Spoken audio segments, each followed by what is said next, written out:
మా గౌరవ working president గారు హాస్పిటల్లో ఉన్నటువంటి స్థితిగతులను చూడడానికి ముగ్గురుతో కమిటీ చేశారు మా గౌరవ బీఆర్ఎస్ నాయకులతో.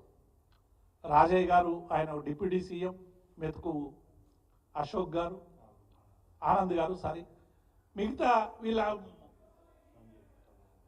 మా డాక్టర్ ఎమ్మెల్యే సంజయ్ గారితో, ఈ ముగ్గురుతో కమిటీ చేస్తే ముగ్గురు పోయి హాస్పిటల్ పరిశీలించి హాస్పిటల్లో జరుగుతున్నటువంటి వైద్యం కానీ, రోగులకు అందుతున్నటువంటి వైద్యం కానీ, అక్కడ పరిస్థితులు ఎట్లున్నాయి అంటే ప్రతిపక్షంగా మేము చూస్తే ప్రభుత్వానికి చెప్తే ప్రజలకు అవసరమైనటువంటి మెరుగైన వైద్యం అంది ప్రజలకి కొంత సాఫల్యత చేకూరుతుంది అనేటువంటి విషయంలో మేము హాస్పిటల్ చూడాలని చెప్పి ముగ్గురు మా కేటీఆర్ గారు నిర్ణయించి పంపిస్తే కనీసం హాస్పిటల్ చూడడానికి కూడా ఈ రాష్ట్రంలో అవకాశం లేకుండా చేస్తా ఉన్నారు.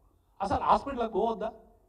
పోయి చూస్తే డాక్టర్ ఉన్నాడా లేదా, ఇంకొకటి ఉన్నదా లేదా, ఐసీయూలు ఎట్లా నడుస్తున్నాయి, స్కానింగ్స్ జరుగుతున్నాయా లేదా, పేద ప్రజలకు సరైనటువంటి వైద్యం అందుతున్నదా లేదా, ఇవి చూడడానికి పోతే కూడా అదేదో టెర్రరిస్ట్ యాక్టివిటీ లాగా ఇవాళ హాస్పిటల్లో కూడా మీరు పోవద్దనేటువంటి నిర్బంధం చేస్తున్నటువంటి సందర్భాన్ని చూసాం.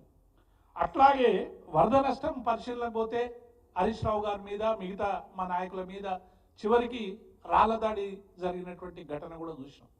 అట్లాగే ఇక్కడ మా ఒక ఎమ్మెల్యే మీద, ఎమ్మెల్యేను గృహ నిర్బంధం ఉంచుతారు, ఒక ఎమ్మెల్యేను యథేచ్ఛగా వదిలి 8 పోలీస్ స్టేషన్లు దాటవేసించి ఆయన ఇంటికి వచ్చి దాడి చేస్తే దానికి నిరసనగా డీజీపీ దగ్గరకు పోయి ధర్నా చేస్తున్నటువంటి మా హరీష్ రావులు, మిగతా అందరూ మా నాయకులందరినీ కూడా ఎన్ని పోలీస్ స్టేషన్లు తిప్పిరో మీరు చూసారు. గతంలో ఎమర్జెన్సీల్లో లేకుంటే ఎవరైనా టెర్రరిస్ట్ నాయకులను, నక్సలైట్ నాయకులను అన్ని పోలీస్ స్టేషన్లు తిప్పుతున్నారని మనం వార్తలు వినేది.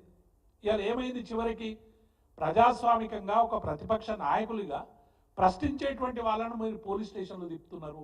పోలీస్ స్టేషన్లు తిప్పాల్సినటువంటి అవసరం ఏముంది? ఏమైనా ఉంటే అరెస్ట్ చేయండి, లేకుంటే కోర్టులో హాజరుపరచండి ఏమైనా తప్పులు చేస్తే. ప్రజాస్వామికంగా ప్రజల కోసం పనిచేస్తున్నటువంటి నాయకుల పట్ల ఈ నిర్బంధం ఎందుకని మేము ఈ వేదిక ద్వారా ప్రశ్నిస్తా ఉన్నాం. అట్లాగే నిన్న మీరు చూసిండ్రు రుణమాఫీ సంగతి మనకు అందరికి కూడా తెలిసిందే. 61,000 కోట్ల నుంచి 41,000 కోట్లకు తెచ్చిండ్రు. 41,000 కోట్ల నుంచి మరి 31,000 కోట్లకు రేవంత్ రెడ్డి కుదించిండు. బడ్జెట్లోనేమో బట్టి విక్రమార్క 26,000 కోట్లకు కుదించిండు. దాన్ని తుమ్మల నాగేశ్వరరావు గారు, పొంగులేటి శ్రీనివాసరెడ్డి గారు 17,000 కోట్లకు కుదించారు. ఇంకా మేము మధ్యలో ఉన్నాం, రుణమాఫీ నిరంతర ప్రక్రియ అని చెప్తా ఉన్నారు. 31,000 కోట్లు అయిపోయింది, హరీష్ రావు గారు రాజీనామా చేయమని చెప్పి బీఆర్ఎస్ పార్టీ మీద ఎదురుదాడి చేసేటువంటి ప్రయత్నం చేశారు. అంటే ఇవాళ అడిగినటువంటి వాళ్ళ మీద ఎదురుదాడి తప్ప మీరు రుణమాఫీ కాలేదని నిన్న రైతులు సూర్యాపేటలో మరి చిలుకూరు దగ్గర ఒక 42 మంది రైతులు ప్రాథమిక సహకార కేంద్రానికి పోయి 1,00,000 లోపే మా రుణమాఫీ ఉన్నది, రేవంత్ రెడ్డి గారు ఏమో చేస్తామని చెప్తా ఉన్నారు, మంత్రులు చెప్తా ఉన్నారు అని చెప్పి అడగడానికి పోతే అక్కడ ఉన్నటువంటి సిఐ గారు మీరు 1,00,000 కోసం మీరు ధర్నాలు చేస్తారా, ఒకవేళ చేస్తే మీ మీద కేసులు పెడతా, 1,00,000 రూపాయలు అయితే అని చెప్పి సిఐ గారు బెదిరిస్తూ ఉన్నారు. ఇటువంటి సిఐ మీద చర్య తీసుకోవడానికి మీకు ఎందుకు చేతులు రావడం లేదని మేము ప్రశ్నిస్తూ ఉన్నాం. 42 మంది రైతులు వాళ్ళ సభ్యులు, ప్రాథమిక సహకార సంఘంలో ఆ బ్యాంకులో వాళ్ళ సభ్యులు.